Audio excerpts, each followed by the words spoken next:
Ngayong palapit ang Pasko, hindi na raw kailangang lumayo at dumayo pa sa ibang bansa para maka-experience ng snow.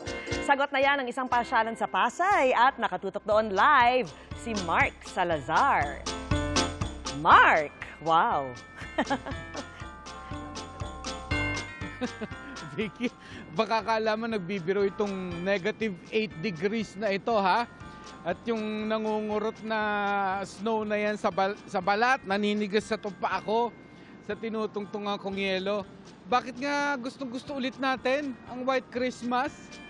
Kung ganito naman ang kondisyon, ay kasi siguro dahil marami sa atin yung nangangarap ng White Christmas, di ba? Dreaming of a White Christmas, ika nga.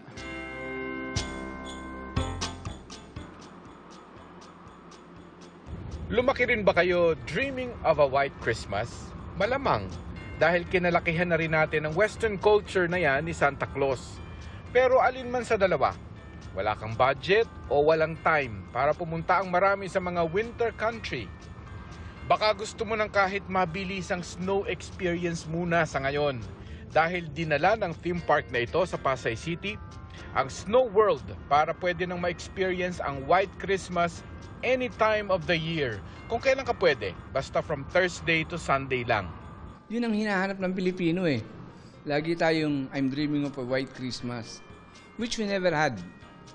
So nung magkaroon ng Snow World, sabi namin, we are giving the reality of that dream.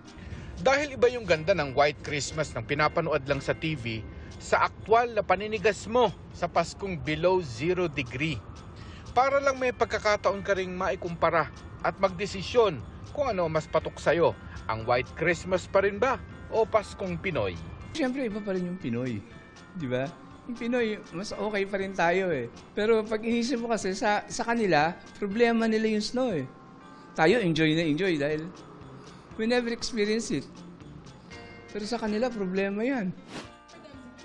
Ito naman ang Pinoy na Holiday Pop Christmas experience sa isang mall sa Pasay.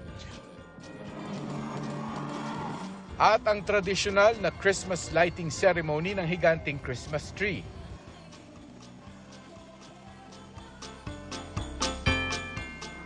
Vicky, kung sa bagay kahit naman ano sigurong tema ng Pasko, ay masaya naman iyan basta ang kasama mo yung mga mahalagang tao sa buhay mo. Yan na muna ngayon at ako ginaw na live mula dito sa North Pole, Pasay City. Para po sa GMA Integrated News, ako po si Mark Salazar.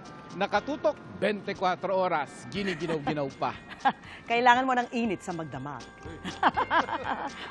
Sige, maraming salamat sa iyo, Mark Salazar. Mga kapuso, kasama nyo kami 24 oras. Mag-subscribe sa GMA Integrated News sa YouTube. Sa mga kapuso abroad, bisitahin ang GMA Pinoy TV at www.gmanews.tv.